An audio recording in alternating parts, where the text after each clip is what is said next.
dans cette thématique, dans la thématique du jour, je vais aborder l'auto-guérison et en particulier ce que guérir seul m'a appris.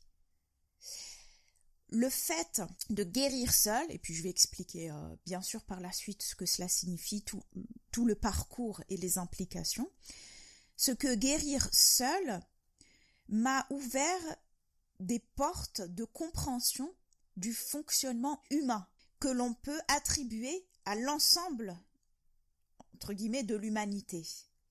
Donc, c'est une expérience personnelle très forte, mais ma tendance à toujours aller en profondeur et trouver et à comprendre aussi a fait que j'ai pu combiner l'expérience personnelle, le fait de l'avoir vécu moi-même, mais aussi la compréhension de la structure de fonctionnement.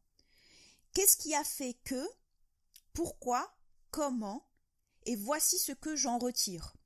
Et ensuite, je le compare également à ce qui existe déjà, par exemple à d'autres témoignages, à ce que dit, entre guillemets, la science.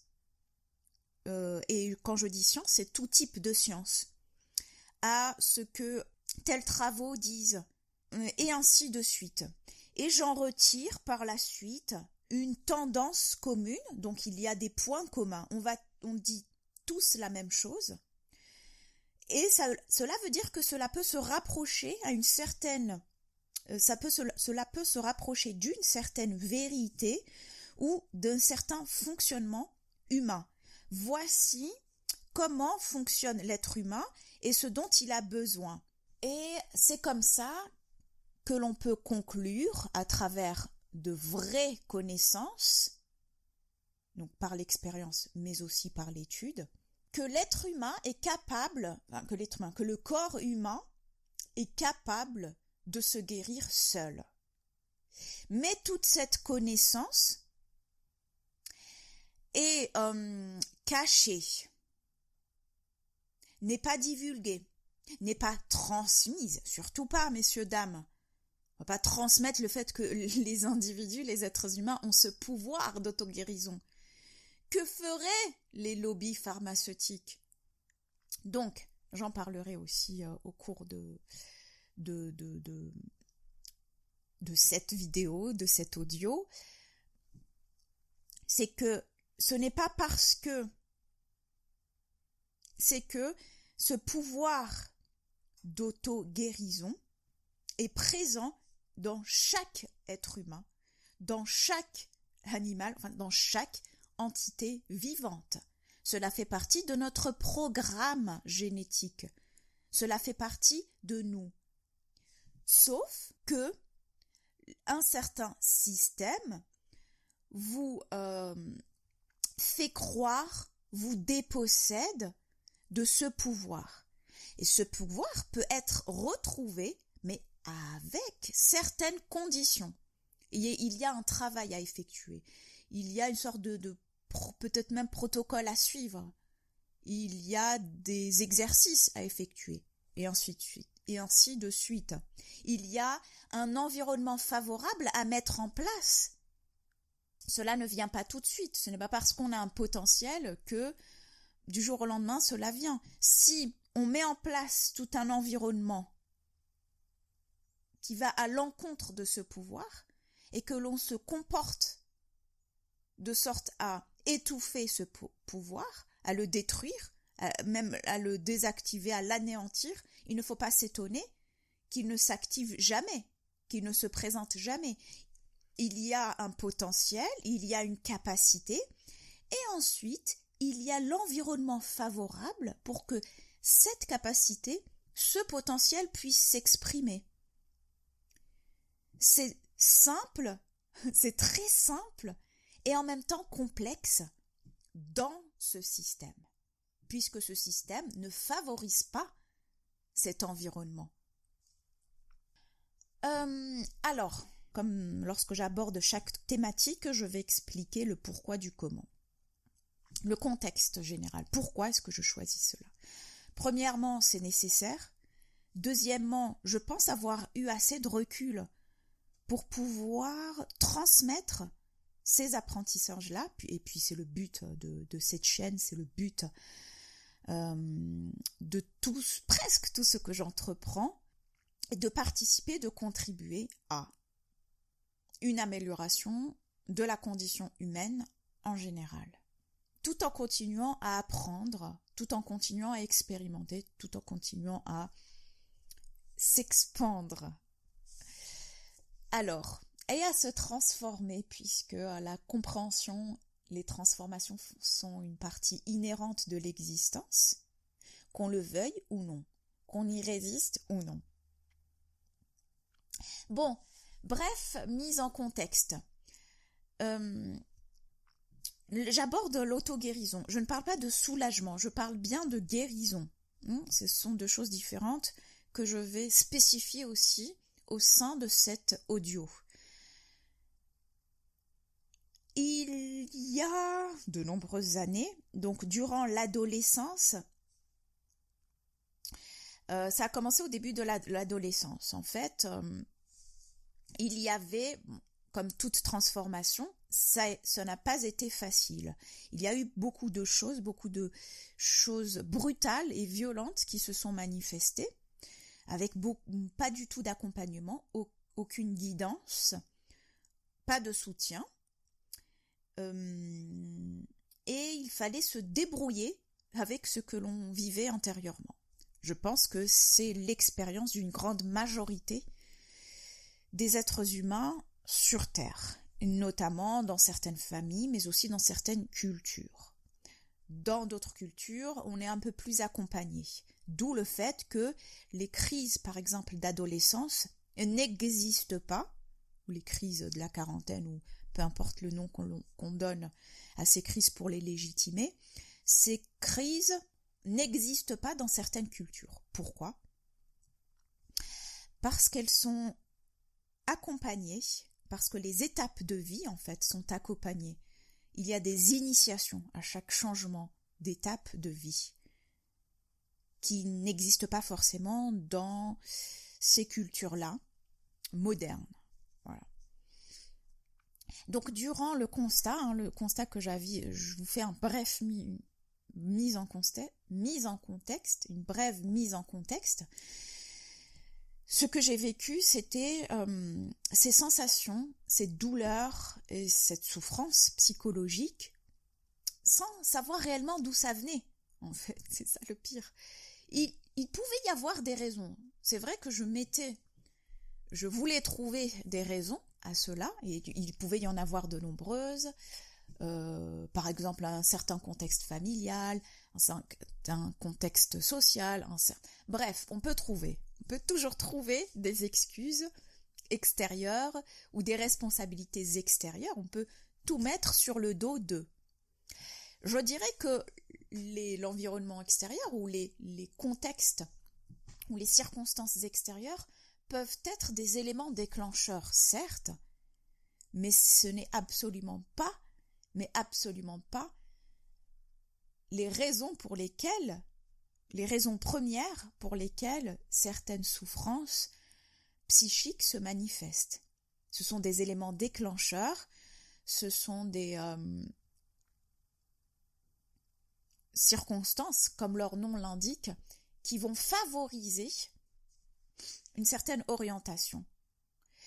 Et le fait, une orientation, une certaine perception, et bien évidemment tout se passe dans l'inconscient, ce qu'on pourrait dire. Il y a beaucoup de choses inconscientes qui se manifestent, et le fait juste de ne pas se comprendre, de ne pas comprendre par exemple ces attitudes, cette souffrance, ce que l'on vit intérieurement, pourquoi, en tout cas moi ça a été le cas, c'était pourquoi.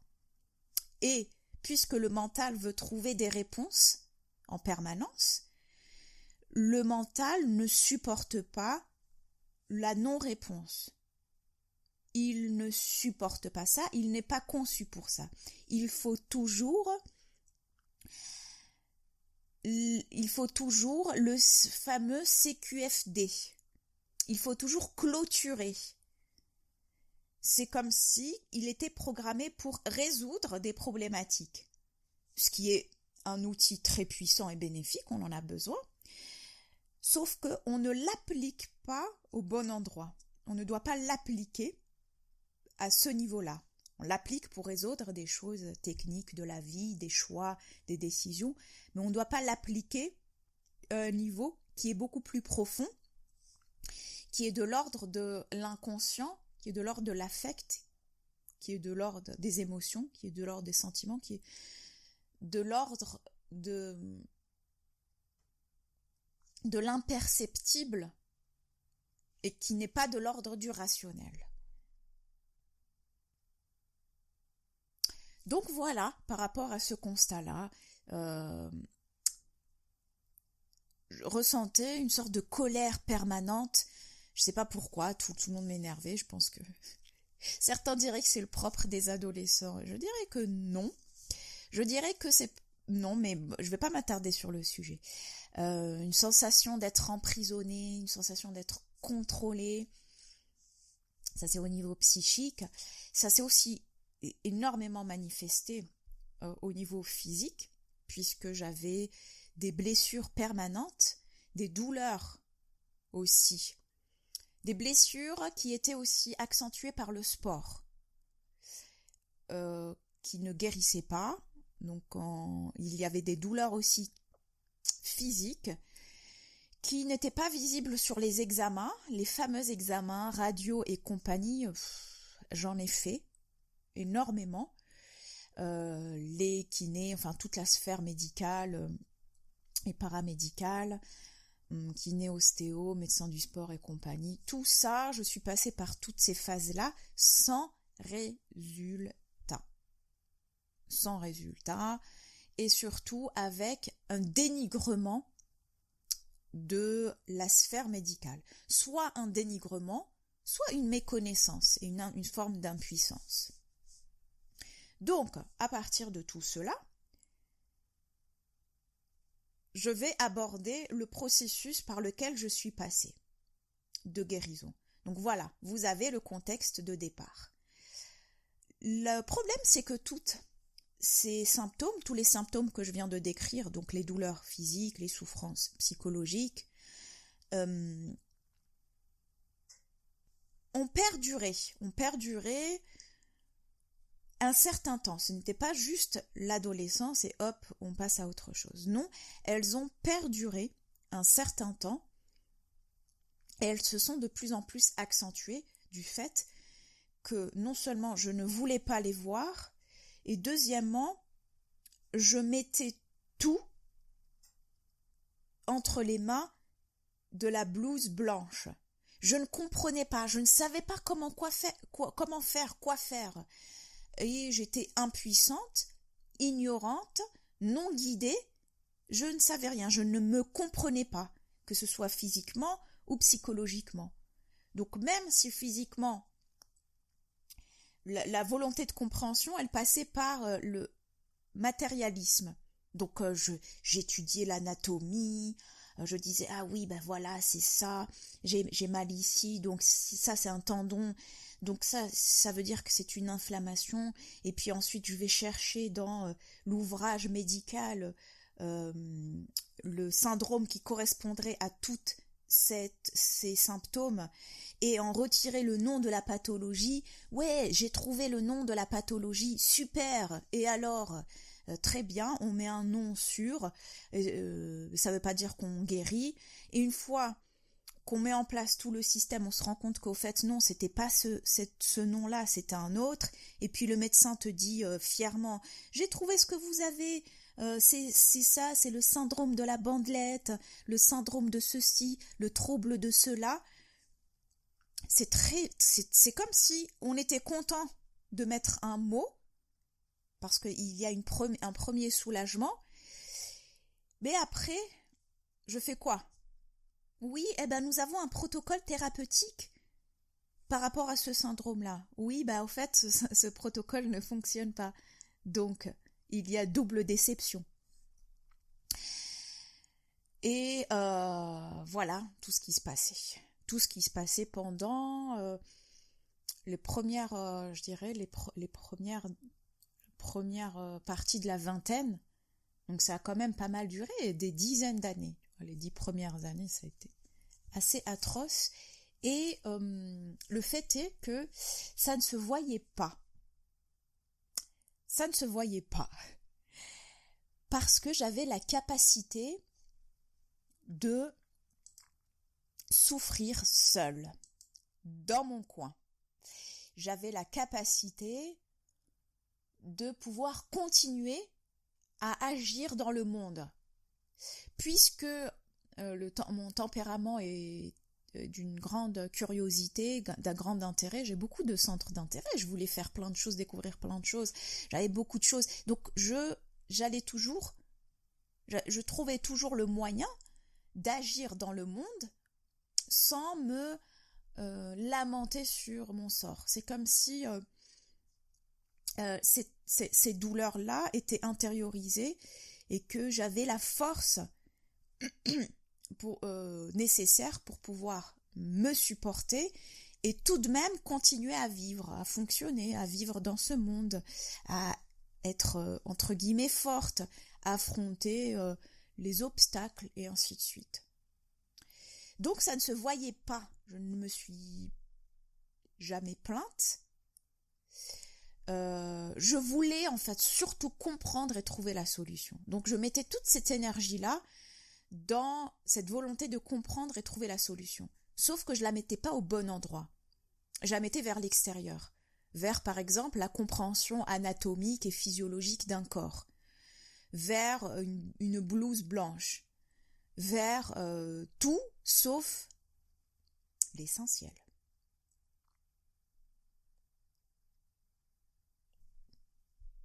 Donc je vais maintenant vous aborder le protocole, le principe, par les étapes plus ou moins par lesquelles je suis passée pour cette auto-guérison et ce que j'en ai compris. J'ai pu en répertorier 5, je les ai classés en 5 idées, en fait, générales, parce que je ne peux pas rentrer dans trop le détail, ce serait trop long, il faudrait que j'écrive un ou des livres, mais je vais en retirer l'essentiel pour pouvoir comprendre si vous passez par ces étapes-là, vers où vous devriez vous diriger pour pouvoir enfin aller dans le sens de l'harmonie, de l'équilibre. Et vous êtes obligé, je suis désolée, obligé de passer par là. Parce que dans la compréhension de ce que j'ai vécu, il y avait des choses très personnelles, individuelles, et des choses beaucoup plus générales. Donc je peux les séparer. Et je peux en retirer une sorte de compréhension générale. Et ensuite, chacun va le vivre différemment. C'est-à-dire le fond reste le même, mais la forme de comment l'on vit les choses va différer, bien évidemment, d'une personne à l'autre, selon ce qu'elle a vécu, selon d'innombrables paramètres. Je ne vais pas approfondir cette partie, il me semble que c'est totalement du bon sens, que c'est logique. On ne peut pas copier-coller des souffrances, copier-coller des guérisons. Mais on peut en retirer des principes généraux applicables à tous, qui sont quelque part universels. Première chose, selon moi, la force de l'inconscient dirige tout, dirige beaucoup de nos comportements, de nos attitudes. L'inconscient, la force de ce que j'ai constaté, c'est que quand je dis l'inconscient, c'est plutôt, par exemple, nos pulsions, nos impulsions, les comportements que l'on ne comprend pas, les ressentis qu'on ne comprend pas. En fait, tout ce qu'on ne comprend pas chez nous, ou des choses qui, par exemple, comme on dit, c'est plus fort que moi, ou le sentiment d'impuissance, de perte de contrôle de notre vie, enfin, par exemple de notre corps, ou de certaines idées, ou de certaines douleurs, ou d'un certain mal-être. Tout cela vient de l'inconscient. Ok, très bien, maintenant ça ne donne pas la solution. Eh bien, c'est une première étape de compréhension. Ce que j'ai fait personnellement, quand je vous parle de l'inconscient. Ce que j'ai fait, c'est qu'à un moment, je me suis posée, lorsque j'ai décidé de réellement tout laisser tomber. Tout, mais vraiment tout. Et d'ailleurs, cet élément déclencheur s'est fait grâce à un médecin. Je me souviens que c'était un médecin du sport à Paris. J'avais pris vraiment quelqu'un qui devait être habitué aux pathologies sportives. J'avais aucune réponse et des douleurs permanentes. Et même les examens ne donnaient rien et ainsi de suite. Donc je me suis dit, je vais m'appuyer sur lui. Bon, je peux pas dire que j'ai tout misé sur lui, mais vous allez comprendre ce qui s'est passé. Je vais vous expliquer. J'étais très jeune, hein, et j'avais vu ce médecin-là. Je faisais toutes mes démarches seule. Et j'étais même mineure, je pense. Et chez cette personne, je lui ai expliqué tout ce qui se passait. Et quand j'étais partie le voir, puisque j'avais des antécédents médicaux, j'avais vraiment toute une démarche au préalable que j'avais effectuée auprès de nombreuses instances médicales. J'avais beaucoup de diagnostics, de traitements et ainsi de suite. Donc, qu'est-ce que j'ai fait pour faciliter la transmission de l'information, puisque quand vous voyez un médecin au départ, il vous dit « Bon alors, qu'est-ce qui vous amène ?» Donc, pour éviter d'expliquer pendant 1 heure ce qui m'amène, qu'est-ce que j'ai fait ? J'ai fait une fiche, une feuille où j'ai tout répertorié de manière chronologique. Les douleurs, les médecins que j'ai vus, donc les professionnels que j'ai pu avoir, les diagnostics, les traitements. Ensuite, j'ai fait tout ça de manière chronologique et de manière à ce que le médecin puisse comprendre beaucoup plus facilement et beaucoup plus clairement, et en ayant regroupé toutes les informations du maximum, du mieux que j'ai pu faire. Et ainsi, pouvoir m'aider au mieux.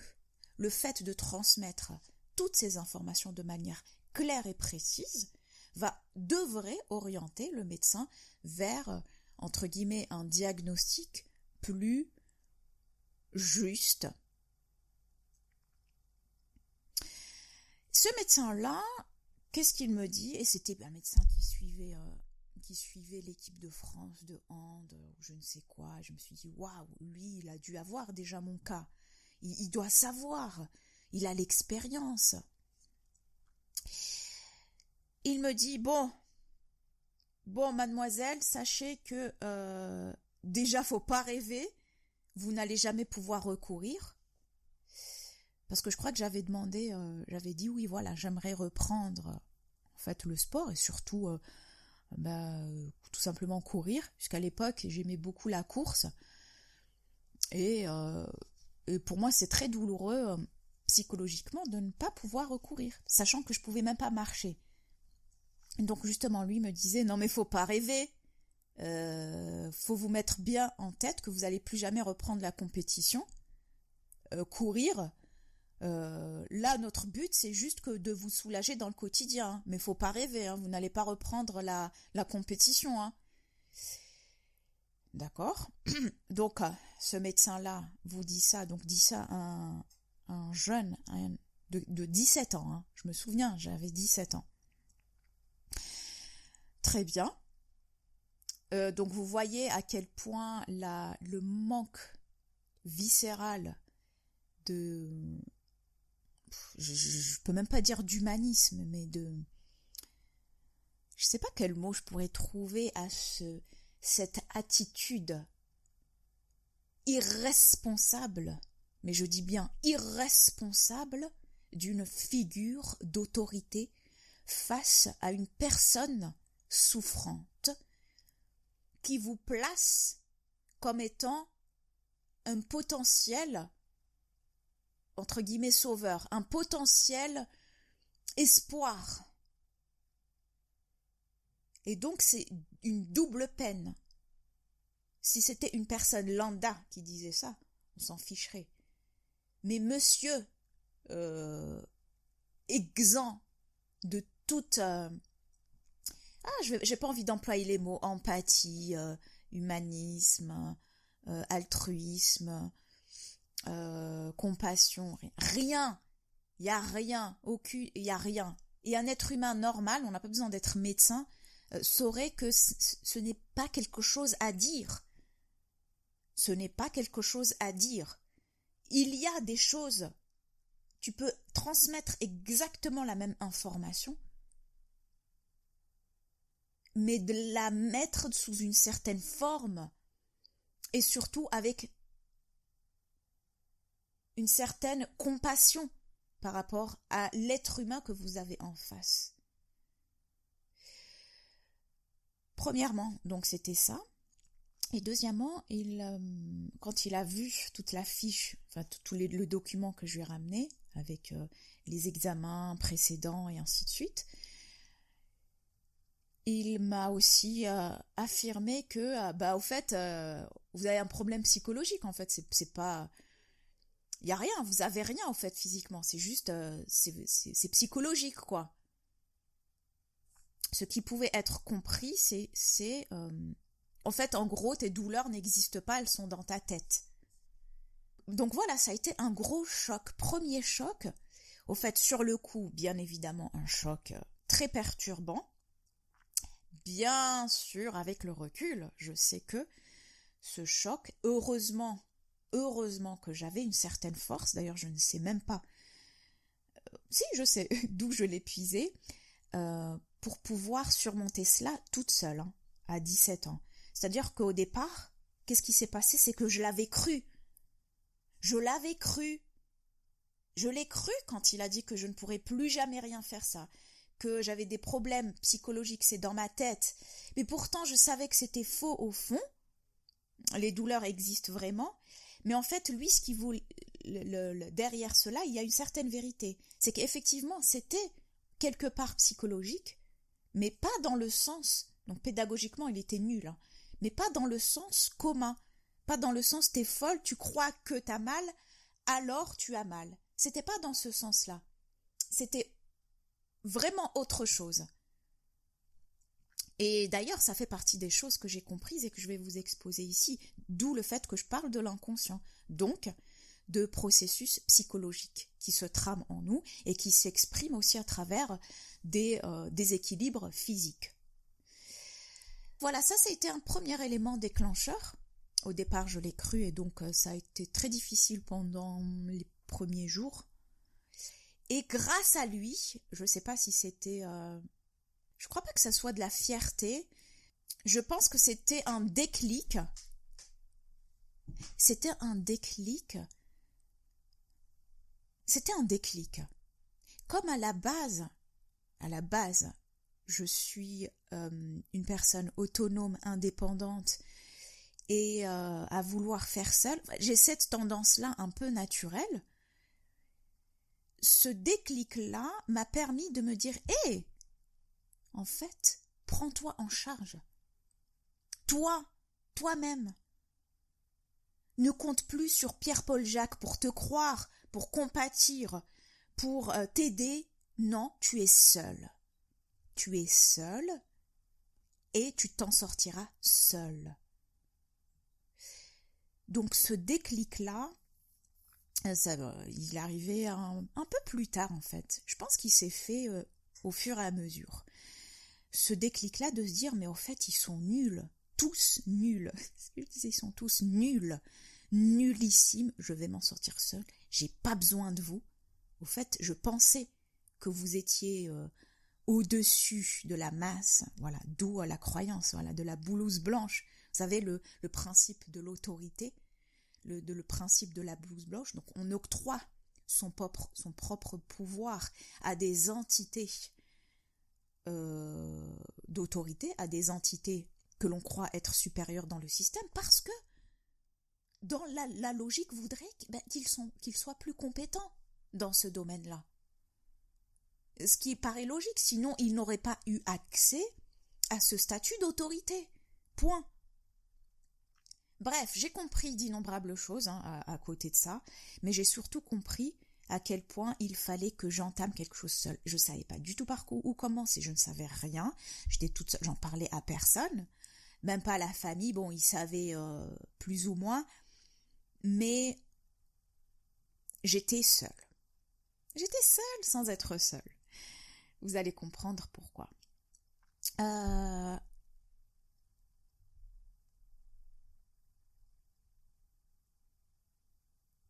Donc voilà en fait un des éléments déclencheurs qui a fait que je me suis posée et la première chose que j'ai faite, c'était observer. Observer. Oui, tout simplement observer. Observer ce que l'on ressent. Observer les idées, les pensées, voilà, plutôt les pensées, pas les idées, les pensées. Observer le corps, écouter, je dirais. Et pour cela, pour pouvoir observer, parce que quand je dis ça, ça paraît simple, pour pouvoir observer, il faut de l'espace, il faut un espace que l'on crée. Il faut créer cet espace-là d'observation. C'est-à-dire que, dans mon cas, il a fallu que je renonce, par exemple, à une activité constante.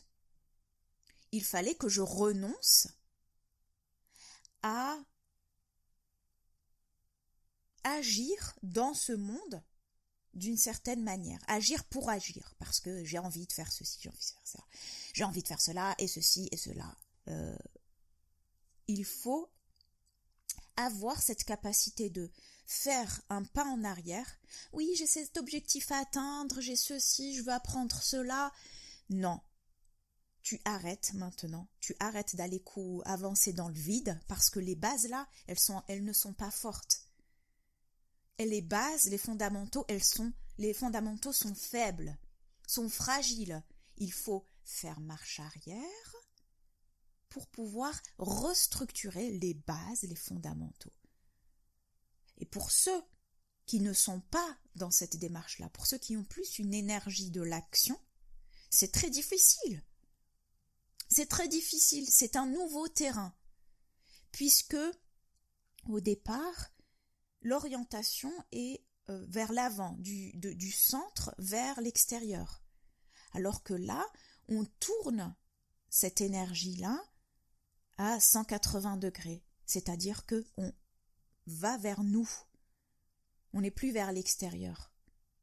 On est vers l'intérieur. Et pour cela, à mon époque, j'avais rien. Il n'y avait pas de guide comme aujourd'hui.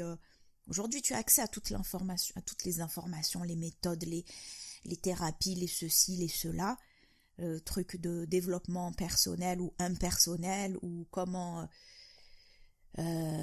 réussir ceci, bref, il n'y avait pas l'accès à ces informations-là. Bon, j'avoue que parfois c'est trop, on peut se perdre, mais à l'époque, j'avais rien.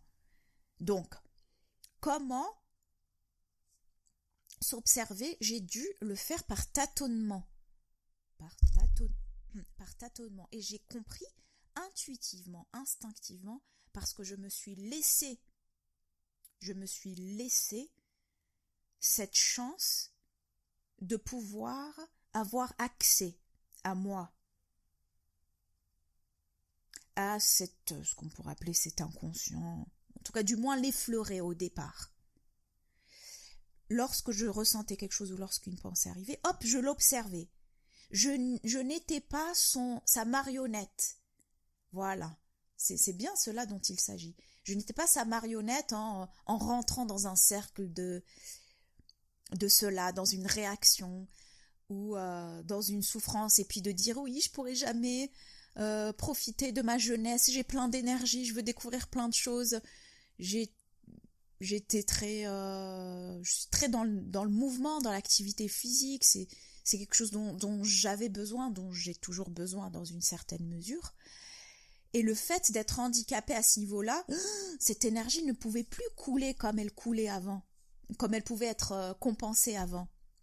puisque l'énergie de l'action, de la créativité, toute cette énergie-là, elle était dépensée dans, par exemple, les sports, l'activité physique. Et justement, comme le reste ne suivait pas, le corps a été surutilisé, comme si c'était une machine. Voilà. Le corps a été surutilisé, je n'écoutais pas, je ne lui offrais pas l'environnement adéquat, que ce soit en termes d'alimentation, de repos, de stress, d'hygiène en général, je ne lui offrais pas ce terrain-là pour qu'il puisse bien fonctionner correctement. La force de l'inconscient. À partir de là, chacun devrait observer, tout observer. La manière dont on interagit avec soi. Le matin, à quoi je pense quand je me réveille. Si une personne me dit cela, s'observer, réagir ou répondre, s'observer, marcher, En fait, l'observation est le point de départ essentiel. Parce que comment voulez-vous comprendre, donc les processus inconscients qui vous dépassent, comprendre quelque chose que vous ne pouvez pas observer? Et donc ma question c'est maintenant ce dont j'ai pris conscience, maintenant c'est un peu plus admis généralement. C'est il existe un observateur. Je disais, mais si j'arrive à m'observer, mais en fait, qui observe qui? Qui observe quoi? Ou qu'est-ce qui observe quoi? J'ai découvert quelque chose. C'était en même temps très intéressant, fascinant, intriguant, un petit peu effrayant quand même. Parce qu'il y aura toujours cette envie de comprendre. Mais d'où ça vient en fait? Qui observe qui? En fait, est-ce qu'on peut s'auto-observer? Mais normalement, quand on observe, il faut qu'il y ait une séparation. C'est un élément qui observe un élément qui est séparé de lui. Et si j'observe, je sais pas moi, j'observe un arbre, j'observe une autre personne, j'observe une table, un objet, j'observe une plante, enfin j'observe un élément, entre guillemets, extérieur à moi. Et là, je me suis rendu compte que il y avait en moi une sorte de présence, conscience, je pourrais l'appeler conscience maintenant, qui était au-dessus de tout. C'est ce qu'on pourrait appeler, je pense maintenant avec le recul, si on devait lui donner un nom, c'est une sorte de conscience individuelle. Si je devais lui donner un nom. En tout cas, pour la décrire, c'est exactement cela. C'est quelque chose, c'est une présence permanente en nous qui est au-dessus. Au-dessus de tout, en fait. Elle n'a pas de lieu géographique, mais elle est quelque part au niveau de la sphère supérieure, c'est-à-dire au niveau de la tête. En tout cas, elle est quelque part ici. En tout cas, elle n'est pas au niveau des pieds, des mains ou je ne sais où. Elle est quelque part au niveau de la tête, au-dessus de la tête. En tout cas, c'est quelque chose qui est en permanence là et qui a la capacité d'observer. Et en fait, cette présence, j'avais l'impression de plus en plus, enfin, c'est pas vraiment une présence, mais cette conscience, voilà, que c'était réellement moi. Très difficile à expliquer, hein, je vais essayer. Que c'était réellement moi, en fait. Que le moi que je croyais, c'est-à-dire la personnalité, les comportements, la manière de penser, la vision, et ainsi de suite, tout cela, j'avais l'impression que ça pouvait être aléatoire, détruit, et que surtout, surtout que c'était quelque chose que j'avais appris au cours du temps, que j'avais appris par rapport à l'environnement familial, à la communauté, à l'environnement social, à l'environnement géographique et ainsi de suite. Et les déclics se sont, ou disons plutôt les prises de conscience, se sont enchaînées. Avec ça, je tenais quelque chose. Par exemple, un des éléments, je me souviens au départ, lorsque je ressentais, il y avait une sorte de peine profonde à laquelle je donnais à des éléments extérieurs de la vie, de ce que j'avais vécu. C'était réellement des choses vécues. Mais c'était dans le passé, en fait. Voilà, c'était dans le passé, ça y est, c'était fini. Mais pourtant, cette douleur, entre guillemets, existait toujours. Et personnellement, moi, j'en avais marre. Je me disais, mais j'ai envie de vivre, en fait. J'ai envie de vivre. Pourquoi est-ce que ces trucs qui n'existent plus me poursuivent? Donc, lorsque je ressentais une grosse peine, on va dire, sur un moment qui avait aucune raison valable, tangible, observable de ressentir cela, parce que dans le présent, disons que ça allait bien. Si hop, je me mets dans le présent, regarde, je suis dans ma chambre, je vais à l'école, j'ai des amis, j'ai à manger. Si je voyais tous les éléments là, je suis pas en danger immédiat, je suis en sécurité, et ainsi de suite. En fait, tous les éléments concouraient au fait que je n'avais pas à ressentir cela.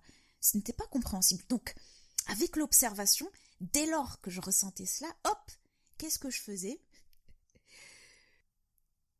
Je me consolais. Oui.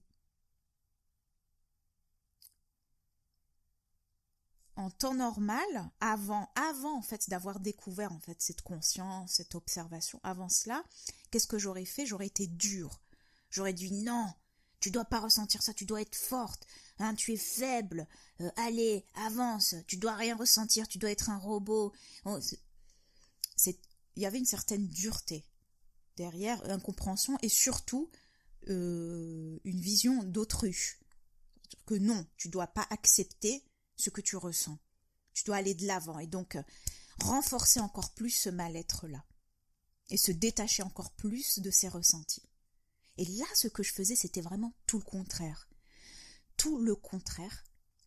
Je me consolais exactement de la même manière, comme si je consolais un bébé, un enfant. Le rassurer. Certains diraient que c'est notre enfant intérieur, et ainsi de suite. Bon, je ne vais pas rentrer dans cette terminologie, mais en tout cas, je vous partage ce que j'ai vécu, et peut-être que certains l'ont interprété de cette manière-là. Donc, consoler, mais vraiment de manière... C'est très intime et très personnel ce que je vous partage, de manière... avec une intégrité totale, une ouverture totale, une honnêteté. En fait, il n'y avait rien, il n'y avait aucun faux semblant, il n'y avait rien. C'était juste de l'empathie pure, je ne sais pas comment je pourrais appeler, en tout cas, une communion pure avec cette partie de moi que je vivais, en tout cas qui était en moi. Je ne sais pas si c'était une partie de moi qui vivait en moi et qui vivait cela. Et donc moi je m'identifiais à cela parce que je le ressentais tellement fort que tant que je n'avais pas pris conscience de ma conscience, je pensais que cet élément-là était moi. Et donc je le rejetais parce que c'est pas agréable de souffrir. Et au fait, je le consolais, je la consolais en lui disant, en fait, tout va bien. Ne t'inquiète pas, tu es en sécurité. Tu es même aimé.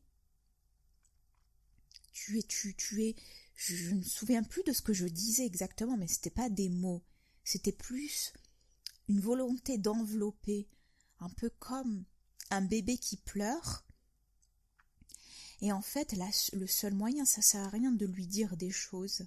Ce qu'il va comprendre, lui, c'est par exemple le toucher pour rassurer. Une voix d'une certaine manière pour le rassurer. Le mettre dans une certaine posture pour aussi le rassurer. Et ainsi de suite. Et puis, un peu comme dans les rêves, c'était télépathique. Dans les rêves, lorsque vous voulez transmettre un message à quelqu'un, imaginons que vous voyez une présence dans votre rêve, une personne, pour communiquer, souvent je pense que vous n'avez pas employé des mots, en fait c'est une communication télépathique, c'est le même principe. De rassurer, alors certaines personnes pourront s'aider avec des mots, donc une communication verbale. Ça peut aussi fonctionner, mais ce n'est pas le mot qui va être important, c'est vraiment ce qu'il y a derrière, c'est l'énergie qu'on met derrière. Le mot peut aider, ça peut être un appui, un repère, mais c'est d'abord ce qu'il y a derrière. Parce que le mot vide, sans l'énergie et le ressenti derrière, ne servira strictement à rien. C'est pas parce qu'on répète des mots amour, paix, bonté, générosité, abondance, et ainsi de suite, c'est pas parce qu'on répète des mots vides, qu'on va attirer ce qu'ils représentent, ou que l'on est ce qu'ils représentent. Non, ça fonctionne pas comme ça. Une fois que j'ai pris conscience de cela, je n'avais pas le choix que de l'appliquer, de tout le temps l'appliquer. Je tenais quelque chose. Je savais que je tenais quelque chose et que surtout, le chemin allait être long. J'avais aucun guide, j'avançais intuitivement, par tâtonnement, rien. Donc en gros, j'ai appris, ça a été un des grands points du début de guérison, de cette guérison-là, qu'au fait, je suis la source de ces déséquilibres, mais je suis aussi la source de cette harmonie et de cette guérison. Parce que j'ai la capacité à communiquer avec quelque chose de plus grand que moi et qui en même temps est en moi. À partir de là, j'ai commencé à communiquer avec mon corps physique. D'où le lien entre le corps et l'esprit. J'ai effectué exactement les mêmes exercices que je faisais mentalement, appliqués au corps physique. Encore une fois, sans aucun guide. Ceci dit, je me souviens que j'ai commencé avec un livre, je me souviens que je ne sais plus pourquoi j'avais pris ce livre-là. C'est vrai qu'il y a un livre qui a été quand même une aide de départ, mais vous allez voir que c'est totalement inattendu, plus ou moins inattendu, mais qui a quand même un lien. J'avais trouvé un livre maintenant il est connu, sur le deuxième cerveau, sur les intestins comme étant notre deuxième cerveau, c'est-à-dire que les auteurs ont développé donc cette information-là qui est une connaissance très très très intéressante et essentielle pour l'être humain. Ils ont souligné l'importance des intestins, donc de la sphère digestive, avec toute la flore intestinale et ainsi de suite, l'importance de la santé et de l'équilibre de cette partie de nous, parce que ils ont découvert, ce qu'on savait déjà, mais allez, on va dire que cette science moderne croit toujours découvrir des choses. En tout cas, elle l'explique, elle l'amène d'une autre manière. Ils ont mis en avant le fait que les intestins ont, je crois, des neurones indépendants du cerveau. Normalement, en fait, le cerveau, c'est lui, entre guillemets, le chef d'orchestre qui dirige toutes les systèmes de notre corps. Or, le cerveau va être lié aux émotions, aux sentiments, aux émotions, et donc un déséquilibre, par exemple au niveau de la flore intestinale des intestins, peut engendrer des déséquilibres psychologiques, donc émotionnels et ainsi de suite, qu'on ne peut pas forcément comprendre, et que souvent une harmonie est en tout cas privilégiée lorsque l'on prend soin de notre flore intestinale et donc de notre alimentation, de notre hygiène de vie, et aussi par quelques exercices. Encore une fois, c'est la base. Donc toute l'alimentation fermentée, les massages, un certain type de plantes, un certain type d'alimentation, des proportions avec certains types de proportions et ainsi de suite.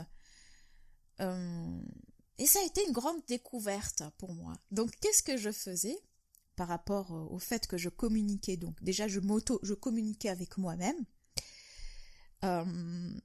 Et là, je communiquais avec mon corps puisque je ressentais ces douleurs-là. Donc qu'est-ce que je faisais?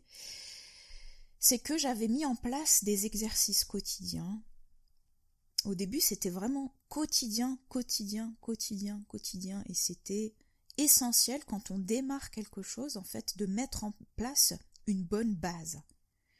Lorsque commence quelque chose, il faut toujours s'y mettre à fond, s'y investir à fond.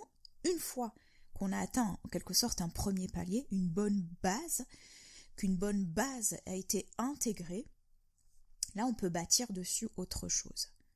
Mais tant que cette base n'est pas intégrée, on doit être hyper discipliné et surtout investi dans cela. Rien d'autre ne doit compter, mis à part cela.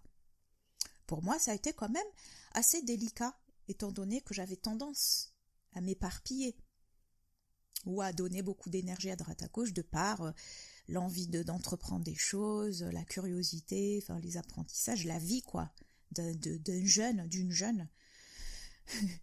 Et donc là, je savais qu'il fallait que j'entreprenne cela de manière quotidienne. Je le faisais vraiment intuitivement, instinctivement, donc j'utilisais les informations précieuses et surtout les prises de conscience que j'avais eues grâce à ces auteurs-là, grâce à ces informations, grâce à ce livre.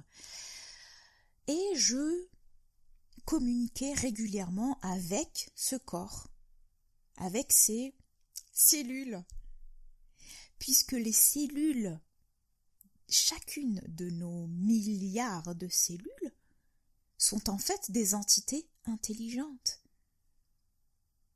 Elles font un travail mais extraordinaire, tous les jours, chaque microseconde. Elles ont leur fonction, leur travail, et leur travail est toujours de maintenir l'homéostasie, l'équilibre. Et pour cela, il faut leur donner les bons outils, plutôt le bon environnement, le bon terrain. Sinon, elles ne peuvent pas faire leur travail. Tout simplement. Par l'alimentation, déjà ça commence par quelque chose de basique.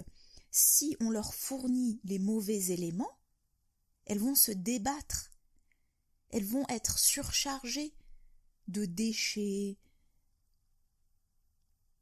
Elles vont être en carence de l'essentiel. Elles vont être toujours en stress.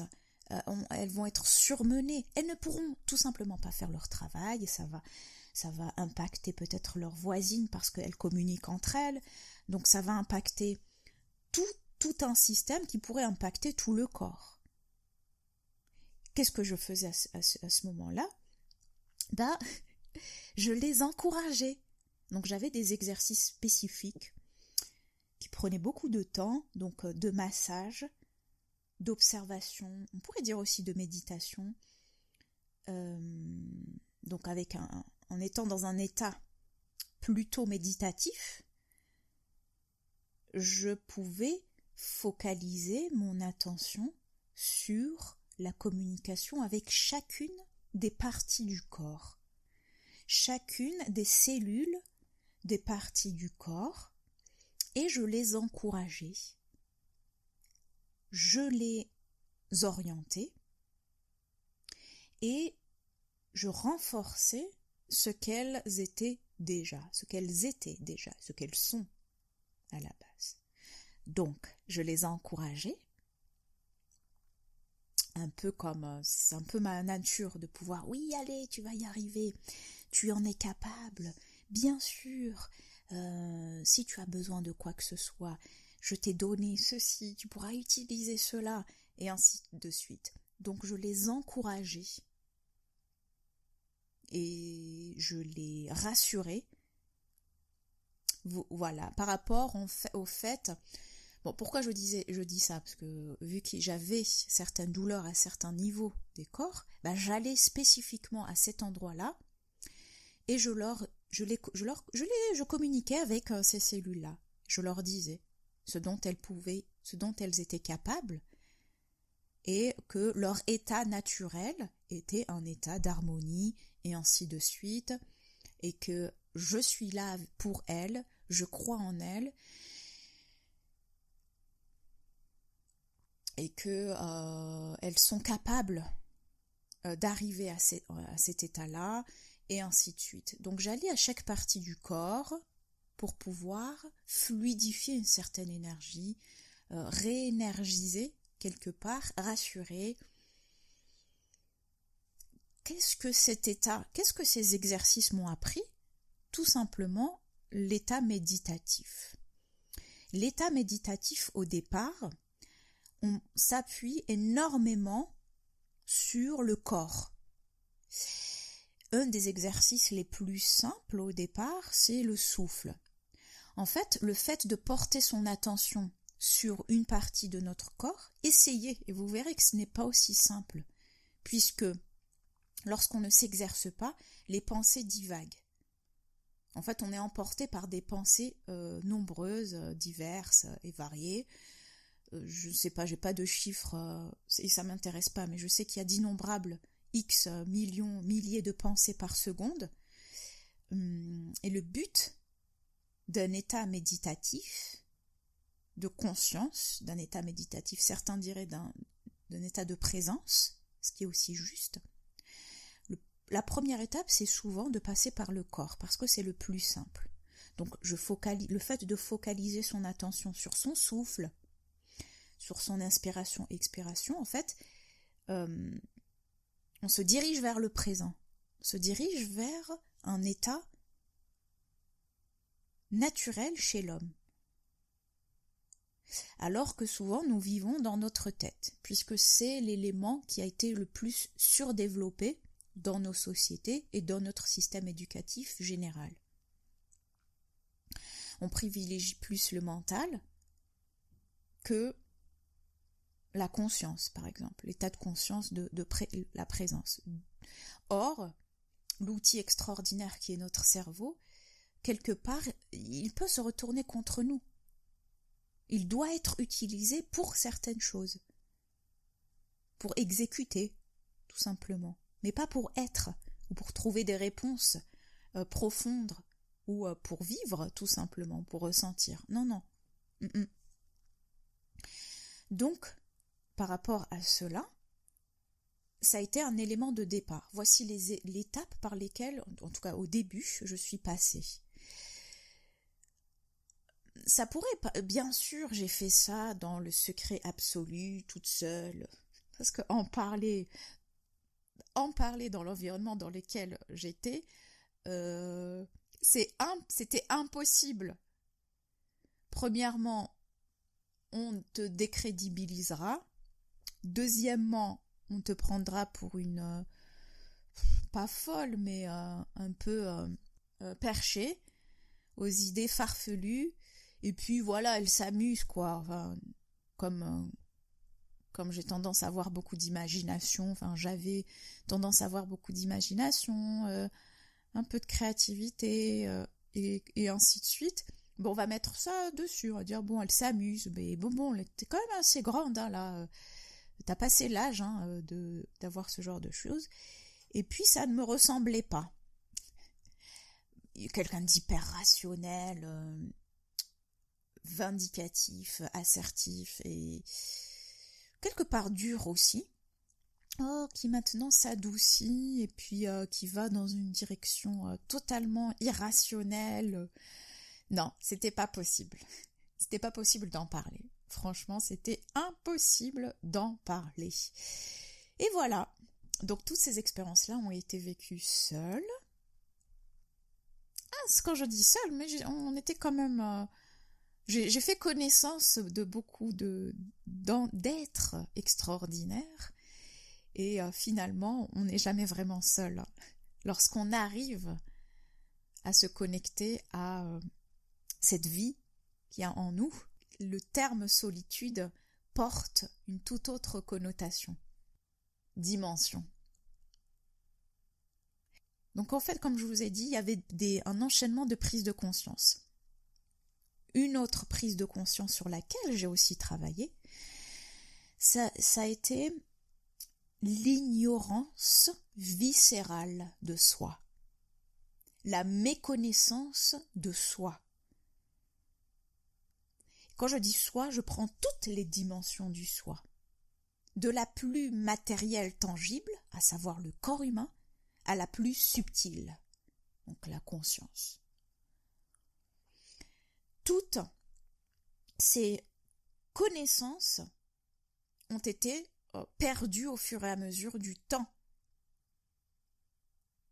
Bien évidemment, par la suite, j'ai pris conscience que au fait, cette auto-guérison a amené de nombreuses prises de conscience beaucoup plus générales sur le système dans lequel nous vivons, le monde dans lequel nous vivons, l'absurdité de l'être humain, le fonctionnement de l'être humain, les cycles, et ensuite, au fait, ça a amené des booms de compréhension, et pour cela, les transformations qui correspondent à cela.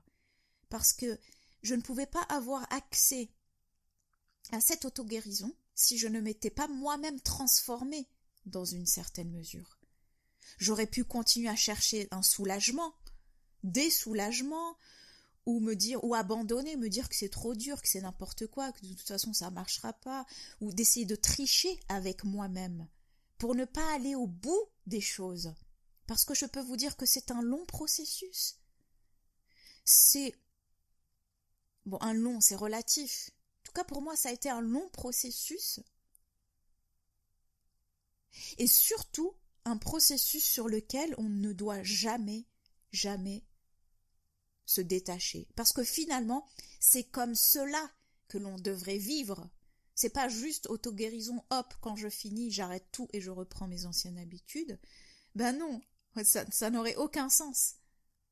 Lorsqu'on prend conscience de ce dont j'ai pris conscience et de ce dont les personnes qui ont guéri, par exemple, de lourdes maladies,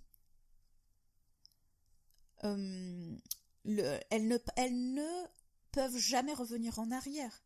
En fait, ça n'aurait aucun sens. Au contraire, elles découvrent le bon sens, la manière de vivre la plus correcte, qui certes peut-être ne leur a pas été transmise, que ce soit par la famille, la culture, le pays, le système dans lequel nous vivons, mais dans ce cas-là, elles vont rechercher soit les connaissances, et en tout cas, elles vont réadapter leur mode de vie en fonction de cela, et non plus en fonction de ce qu'elles connaissaient avant, puisque ce serait stupide, ce serait plus que stupide de reprendre ses habitudes d'avant. Et malheureusement, c'est tentant parce que tout dans le système vous pousse à ça. Donc oui, parfois on peut être faible et se reposer sur ses lauriers, et on n'a pas le droit de se reposer sur ses lauriers. Parce que si on se repose sur ses lauriers, ça veut dire qu'on on tend vers nos penchants les plus bas. Et puisque tout autour de nous nous pousse vers nos penchants les plus bas, nos tendances les plus destructrices, alors on peut très vite sombrer si on ne s'attache pas à cette forme de vérité, à cette vérité en nous, et surtout au mode de vie qui lui correspond, et surtout donner de l'importance là où il y a de l'importance, là où il faut qu'il y ait de l'importance, alors on sombre très vite. C'est très facile de ressombrer dans des habitudes destructrices qui ont été bâties depuis l'enfance ou je ne sais quoi, ou les mémoires précédentes, peu importe. Mais c'est très facile de retomber dans ces habitudes les plus destructrices puisque tout autour de nous les favorise. Et à partir de là, pour ma part, je me suis rendu compte à quel point les connaissances sont importantes. Donc là, comme je disais, la connaissance de soi, le corps humain, il faut apprendre comment fonctionne notre corps humain. Auto-guérison, je guéris seul. Je devrais être responsable de mon corps, de mon équilibre, de ma santé. Certains le prendraient comme un fardeau, moi je le prendrais comme une bénédiction. Un fardeau de quoi? Tout a été donné en toi. C'est juste que tu manques de connaissances. Tu ne sais pas comment faire. Et surtout, tu refuses de te marginaliser quelque part. Parce que tu n'as pas le choix. Tu es dans un système qui te pousse à la déresponsabilisation de sa santé. D'accord ? Ensuite, qui pousse à la victimisation. Ceux qui sont victimes ont plus d'attention. On va plus prendre soin d'eux. On va te faire croire que l'on te protège. Oui, l'assurance médicale. Es-tu couverte en cas de risque, en cas d'accident, en cas de maladie ? Et ainsi de suite. Donc pour l'hygiène de vie globale, d'un côté, on dit qu'on est responsable, et de l'autre côté, on favorise un système de déchéance humaine, de mode de vie artificialisé, de pollution totale, de complot total contre la santé de l'être humain pour l'affaiblir physiquement et psychologiquement, pour qu'il n'ait plus la force de reconnaître le pouvoir qu'il a et ainsi maintenir l'humain sous contrôle. Je caricature, je simplifie, mais en tout cas, ça fait partie des prises de conscience que j'ai eues grâce à l'auto-guérison. Les connaissances ne sont pas celles qui nous sont utiles. Il faut aller rechercher les connaissances de comment fonctionne le corps. On s'en fout de l'anatomie dans une certaine mesure. Ce qui compte, c'est comment fonctionne le corps, de quoi il a besoin dans l'ensemble et comment favoriser cet environnement-là. On va s'intéresser aux symptômes. On dit que, par exemple, ce système médical est symptomatologique. Je crois que c'est comme ça qu'on dit, et symptomatique. Bref, on s'intéresse à ce qui se voit. Si le symptôme disparaît, alors vous êtes guéri. C'est faux. C'est archi faux. Ce n'est pas parce qu'on ne voit pas ou qu'on ne ressent pas le symptôme, ou du moins le déséquilibre, qu'il n'est pas là, sous-jacent, latent. Grâce à cela, j'ai découvert de plus en plus, j'ai commencé par l'hygiénisme, la naturopathie, l'ayurveda, en fait. Donc bien sûr, l'hygiénisme, la naturopathie, c'est un peu la version moderne, la version occidentale de l'ayurveda. Et puis plein de points comme ça, éparpillés, des connaissances de la santé, de ce qui est bon pour nous. Je me suis rendu compte que c'était dans les sociétés traditionnelles, les grands-mères, qu'on appelle aussi les grands-mères et ainsi de suite, qui transmettent parce qu'elles avaient une certaine connaissance. Enfin, les grands-mères, qu'on se comprenne bien, il y a certaines grands-mères qui qui se sont bien modernisées. Donc plus on avance, plus nos grands-mères auraient tendance justement à avoir déjà perdu ces connaissances-là. Mais moi, j'irais au-delà de la grand-mère, j'irais plus dans les sociétés traditionnelles, donc il y avait toutes ces connaissances. Et je me suis rendu compte que je ne savais rien, que je sais encore toujours rien, mais qu'avec le peu d'expérience que j'ai eue jusqu'à aujourd'hui, je sais à quel point l'écoute de soi, donc le corps et la tête, l'environnement adéquat, les activités adéquates, le mode de vie adéquat. En fait, vous devriez tout choisir. Malgré le fait que vous pensez que vous êtes impuissant, que oui, de nos jours, il y a la crise, il y a ceci. Bien sûr, au fur et à mesure du temps, c'est normal. Nous subissons. Au fur et à mesure du temps, c'est normal. Nous subissons l'ignorance de nos parents, qui eux-mêmes ont subi l'ignorance de leurs parents et donc qui se sont engouffrés dans un discours totalement dépossédé de nos connaissances. Aujourd'hui, récemment, j'avais entendu « Vous ne posséderez rien et vous serez heureux ». En fait, là, on parle de matériel. Ok, d'accord, je vais laisser ça de côté. Mais vous dépossédez de vos connaissances. Vous pensez que c'est pire ou moins pire que d'être dépossédé de son, on va dire, confort matériel ou de ses possessions matérielles? Les connaissances, c'est la base.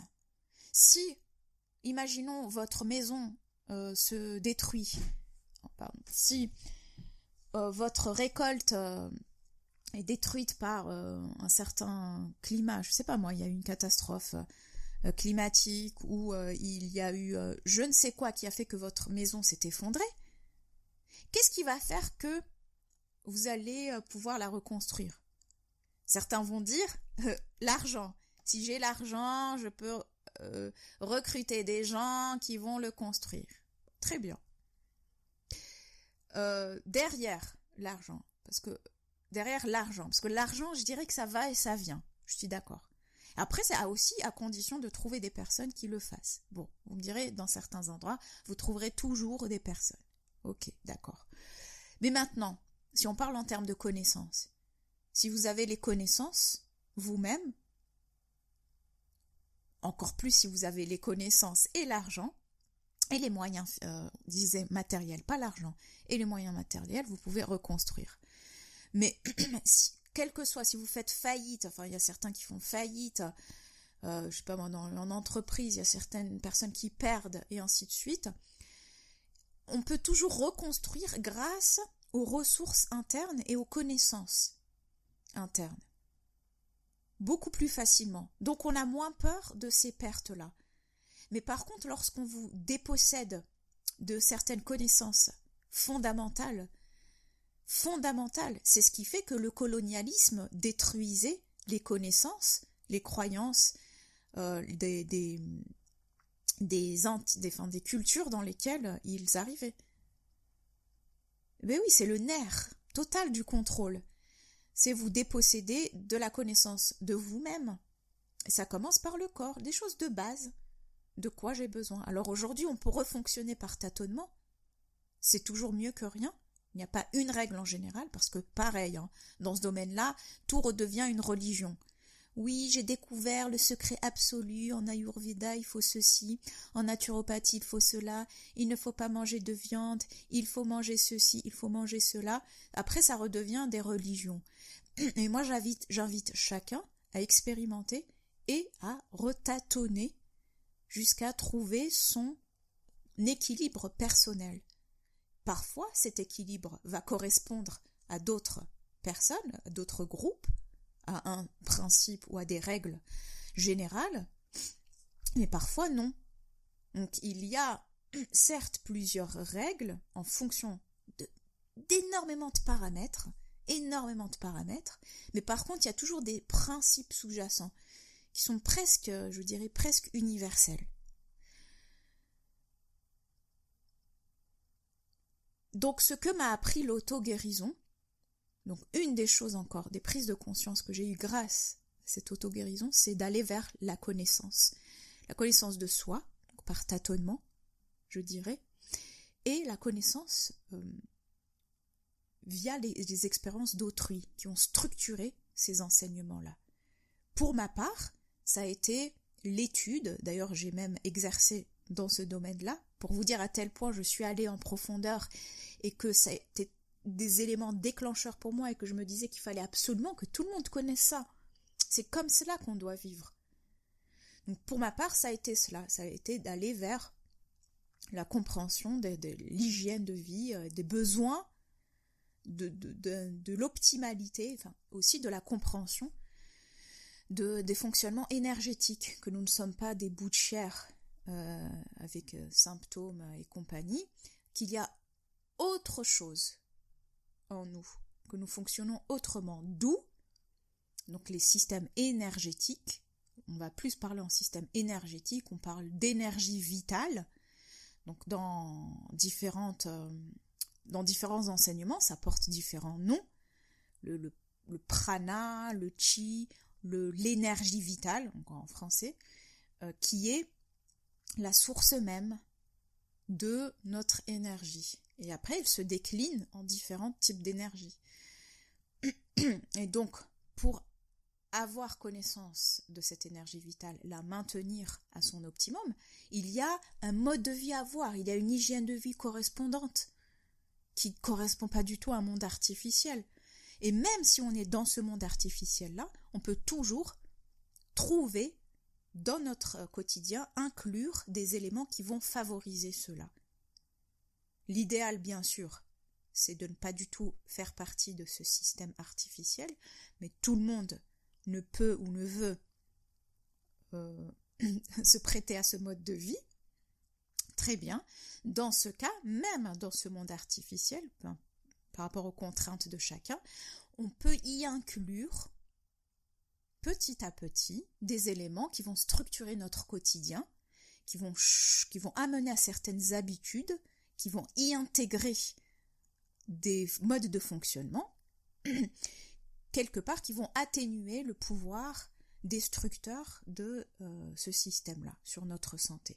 Donc on peut toujours trouver par des petits éléments ou par un changement radical, total, transformationnel, ce qui n'est pas forcément le chemin de tout le monde, qui n'est pas forcément donné à chacun. En tout cas, chacun a accès à cette connaissance-là s'il le souhaite. Ça revient aussi donc à une question beaucoup plus large qui est notre dépendance totale, en tout cas c'est ce qu'on veut, au système médical. Il y a de plus en plus un mouvement, de personnes qui veulent retourner un peu naturel, qui se rendent compte de plus en plus que on se moque de nous, qu'on ne veut pas notre bien. Bravo, il était temps. Bon, avant j'étais impatiente et révoltée du fait que toute la planète ne se soit pas rendue compte. Bon, maintenant je suis un peu plus entre guillemets sage et je comprends parfaitement les cheminements de chacun, que les choses vont prendre beaucoup plus de temps, mais que les choses vont prendre plus de temps chez l'être humain en termes de prise de conscience, mais nous sommes tout de même sur un chemin, sur le bon chemin. De toute façon, quoi qu'il arrive, les vérités finiront toujours par triompher, quoi qu'il arrive. Même si là, on passe par des phases de sombres, destructrices, de résistance, les personnes qui ont eu ce cheminement personnel se donnent en quelque sorte une forme de responsabilité de devoir répéter, enseigner, transmettre à l'humanité. Bon, disons en fonction de leur culture, si par exemple vous êtes français, européen, voilà, vous avez en quelque sorte cette responsabilité de le transmettre à ce niveau-là. D'autres vont avoir cette responsabilité de le transmettre dans une autre dans leur culture d'origine, et ainsi de suite. C'est comme si ces personnes étaient éparpillées dans le monde et qu'elles avaient un rôle assez particulier d'enseignement, de transmission, et surtout de prise de conscience que la dépendance est une condition nécessaire au contrôle. C'est ce qui précède le contrôle, et sous toutes ses formes. Donc, contrôle en général, contrôle mental, c'est le plus élevé. Donc la dépendance médicale, je m'en suis rendu compte donc par rapport à toutes ces prises de conscience, quand je commençais à aller beaucoup mieux, et en soulignant aussi le fait que les peurs jouent un rôle fondamental dans la crispation du corps. Donc vous voyez le lien entre les plateformes, ce que j'appelle les 3 plateformes, le corps, le système émotionnel et le système mental, sont très liés, enfin ne sont pas séparables, sont inséparables. Lorsqu'on se défait de schémas psychologiques destructeurs, qui sont alimentés par la peur, peu importe les formes de peur, il y a d'innombrables formes de peur qui sont aussi, encore une fois, entretenues par le système et ainsi de suite. Et donc, une fois que nous allons creuser vers là, que nous prenions conscience de ces peurs-là, et surtout de leurs conséquences, on dénoue certaines choses, certains schémas, et parfois, automatiquement, le corps se dénoue, retrouve sa fluidité. Alors bien sûr, c'est pas automatique. Souvent, on a besoin aussi de soutien. Par exemple, pareil au niveau de l'alimentation, de certaines plantes, de certains exercices, pour soutenir ce travail psychologique. Ce n'est pas instantané. Quoique, peut-être avec certaines personnes, ça peut l'être. Mais disons, il y a toujours un système de soutien, les à côté, mais la base est le corps, la tête. Attention de ne pas sombrer dans les systèmes de soutien, parce que je l'ai aussi vu beaucoup en naturopathie. Naturopathie, par exemple, je vais prendre une des parties, c'est l'aromathérapie ou la phytothérapie.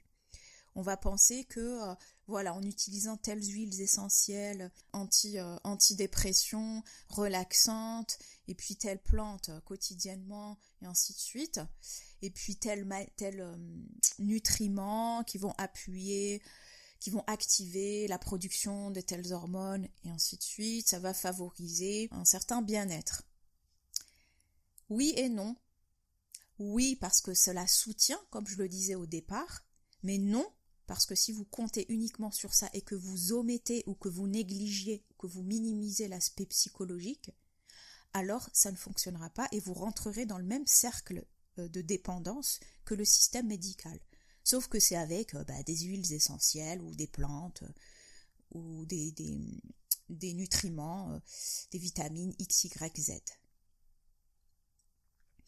La dépendance au système médical, elle se fait depuis notre jeune âge. Nous naissons là-dedans. Doliprane, comment ça s'appelle au fait, dès lors qu'on a une douleur, j'avoue que je les ai oubliés au fur et à mesure, mais dès lors qu'on a une douleur, un symptôme, on va courir directement atténuer ce symptôme, cette douleur, par une pilule. Voilà, et après on prend cette habitude-là, donc on compte sur cela, on se dit de toute façon quoi qu'il arrive, il y aura toujours les urgences, il y aura toujours le médecin, il y aura toujours tel ou tel traitement. Et on nous maintient dans cette dépendance médicale en nous dépossédant des connaissances de base, les vraies connaissances encore une fois, pas les fausses connaissances, où par rapport à un diagnostic, le médecin va directement te prescrire des antibiotiques ou je ne sais quoi d'autre, alors que ton hygiène de vie est déplorable, alors qu'il n'y a pas une base à revoir. Et je trouve ça, comme dirait l'autre, scandaleux. Bon, c'est scandaleux, mais en même temps, c'est comme ça que le système est fait. Sinon, il ne nous contrôle pas. si vous n'octroyez pas votre pouvoir de la santé, vous imaginez, de votre santé, au système général, donc en vous dépossédant de ce pouvoir, donc vous-même, vous dépossédez de ce pouvoir, et eux, ils accentuent cette dépossession en vous enlevant les connaissances extérieures, les enseignements en fait de l'hygiène optimale et du fonctionnement d'un être humain. Voilà, sur ces mots, sur cette fin, je peux dire que l'auto-guérison m'a énormément appris et m'a énormément ouvert de portes sur la connaissance de moi-même. Et je sais, c'est même pas que je crois, je sais que l'être humain est doté de pouvoirs extraordinaires. Extraordinaires. Et moi-même, j'en ai pas fait tout le tour. Parce que quelque part, ça peut être effrayant, en fait. Ça peut être effrayant et surtout, il ne faut pas avoir peur d'être seul et marginal. Surtout pas. Et surtout pas d'attendre de la compréhension d'autrui. S'il y en a, c'est très bien. S'il y a du rejet, c'est beaucoup plus probable. Parce que en entamant ce processus-là, vous changez de vie, vous transformez. Donc, le cercle dans lequel vous vous trouviez lorsque vous étiez dans un certain état, forcément, va aussi changer. Il ne va plus correspondre au nouvel état. Donc, il y aura quelque part une forme de rejet. Et c'est tout à fait normal. Et je pense que beaucoup ont peur de cela, ou beaucoup sont dans l'attente de la compréhension d'autrui. Il faut arrêter d'attendre d'être compris, d'être cru, d'être soutenu. C'est pas facile, mais c'est comme ça. Il faut admettre que la forme de soutien que vous recherchez, vous devez la chercher ailleurs. Ou la retrouver ailleurs, en fait. Elle est déjà en vous. Il faut la trouver. C'est très bien d'avoir du soutien, c'est très bien. La force de l'inconscient, premièrement, à ne jamais négliger. C'est la première chose dans l'étape d'auto-guérison. Allez approfondir cet inconscient par l'observation. Allez faire connaissance avec votre conscience ou prenez conscience de votre conscience individuelle parce que finalement vous n'êtes qu'un observateur qui observez.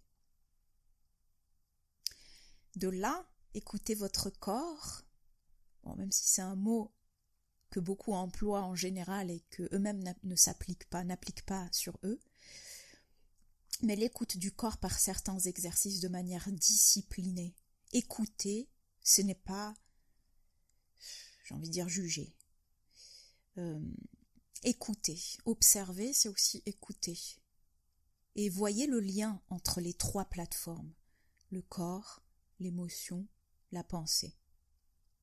Allez approfondir vos connaissances par l'expérimentation, donc c'est tout ce que je disais avant, l'observation, la conscience, l'écoute, ça c'est l'expérience personnelle, mais approfondissez par la connaissance académique, par les connaissances tangibles qui ont été transmises à travers le temps et l'espace.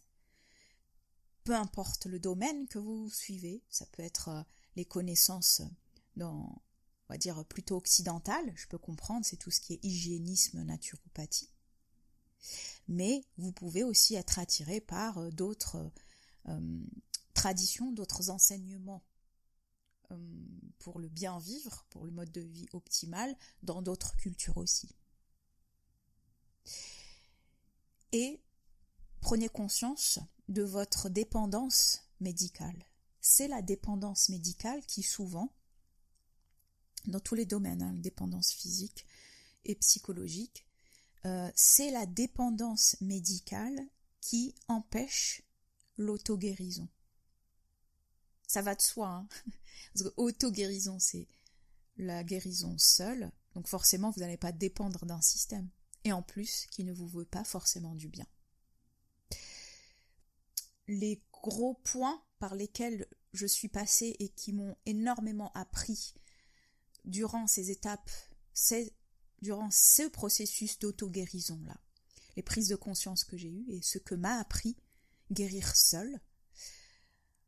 Et je finirai sur le fait que guérir seul est une grande responsabilité, et cette prise de conscience de la responsabilité que vous avez sur vous donne un fort sentiment de liberté. Et c'est en général ce qu'on veut vous retirer.